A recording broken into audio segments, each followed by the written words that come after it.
para doon sa confession nitong babae na to sa akin. Hindi ko pa makita na ito yung panahon para ilabas ko yan. Kasi mga kakombre ko, malay nyo, mag-repent talaga si Nico David. Ayoko na kasing mag-state ng kalokohan eh. Hindi tayo sure kung nag-uusap pa sila ni Doc Adam. Ewan ko, ayokong i-disclose yung part na yun. Pero, kaya na sa mga mata nyo yung mag-desisyon kung nag-uusap pa sila. Pero ako, wala akong i-disclose sa part na yan. Pero for me, ito talaga totoo. Ang may kasalanan talaga dyan ay si Doc Adam. Pinalaki niya ng sobrang ulo ng tao na ito. Doc Adam, huwag kang makisawsaw, makiepal o saluhin ang isang tao na tulad ni Nico David. Kasi nagkakamali ka ng pinagsatanggol. Doon ka sa field mo, huwag ka dito. Ito ay field ng toxicity. Hindi ito bagay sa'yo. Pasok ka ba bukas, Carlo? Pasok ka bukas? Papay nung pasok bukas. Beer, gusto mo beer? Hindi siya naging madali sa'yo.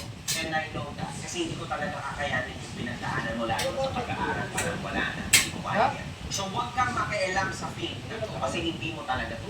You should let this guy repent and learn his lesson bago kayo makiit. Hindi naman kami nag-inom. Wala ba siya pasok?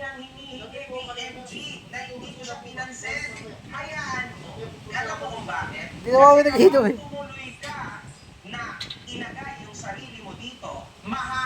Dahil pag wala siya pasok. Para mag-video okay. Ayaw kong isagot sa facts. Diyan ako na-excite. I want to see. Gusto ko yan. Makagago lang ang pangalan ko, pero si Nico David ang sumalo ng makagago na yun. Now I am a totally different. Kita mo naman, yung mga kakombre mo. Look at the comments. Magbasa ka. Doktor ka pa naman, parang no research. Kumentra ka lang sa laban nang hindi mo alam kung ano yung kalaban mo. Minsan parang mas gusto ko pang maging tulad ko na street smart kesa maging ganyan eh. Doktor, ang taas na pinag-aralan mo, mas ganito lang. Pinapakon ka lang ng isang makagago ng pomero, walang kwenta. Ganun ba yun? Doc Adam, ito ang last ko sa'yo. How about this? Itong medical na to.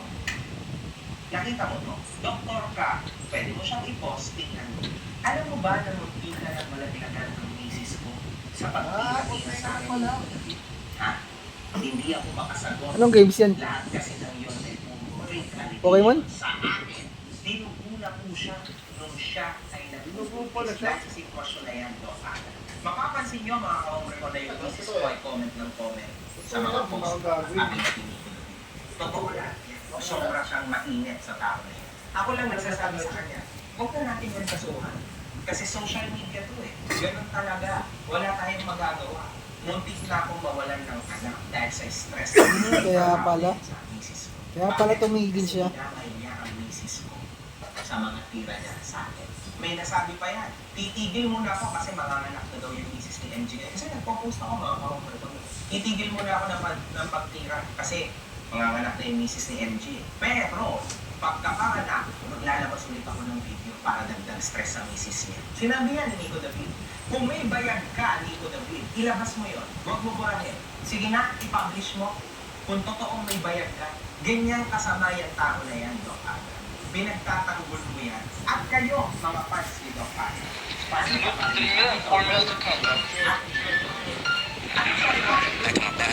Kasi total, magaling ka namang mag-art-share tayo. Sige na, ano masasabi niya? Namunti ka na malaglagan ng misis ko dahil sa mga tira niya sa ang sabi. Ano sagot mo dyan, Doc Adam? Sige nga, kung sasagot ka, sagutin mo lang. Kasi pag di mo masagot ka, then you lose big time. Mawawala ka sa internet.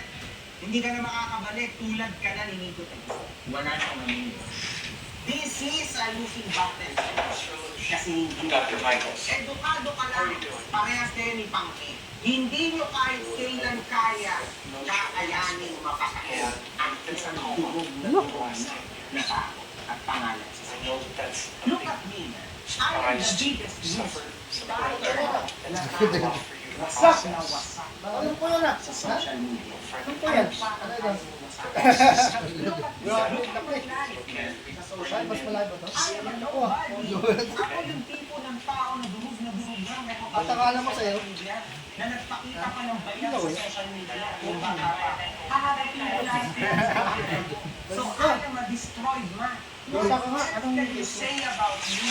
Pinipilit ko na ayusin ang character mo. Character development. Parang hindi naman ako Remember mo bro? sa mga anak ko na meron akong redemption. Yan ang Parang hindi naman pinag-uuli. ako ganun nakakalilan. Tasto, Sobrang bro. talunan ko naman sa magiging kwento at paliwanag ko sa Yeah, mga no? anak Do ko. you remember me? Now, this is that time. Hindi What's mo the last kaya thing you remember? Kasi magagagawa sa atin ni Ano yan? Dami mo kaya ako naku. 60,000. Yeah. That night, you fell down. You were really drunk. We got all lit. You fell down. You hit your head really bad, but you lost consciousness. Uy, So we brought you to the hospital. tama na yan. Sabi kaya ito niya, magalit yung ano. It's been a very long time. 3 million subscribers. It's been really. How you feeling, bro? You good? Ano? We had no hope. We didn't know when we were gonna wake up. Honestly, it's a shock. I haven't heard your voice in such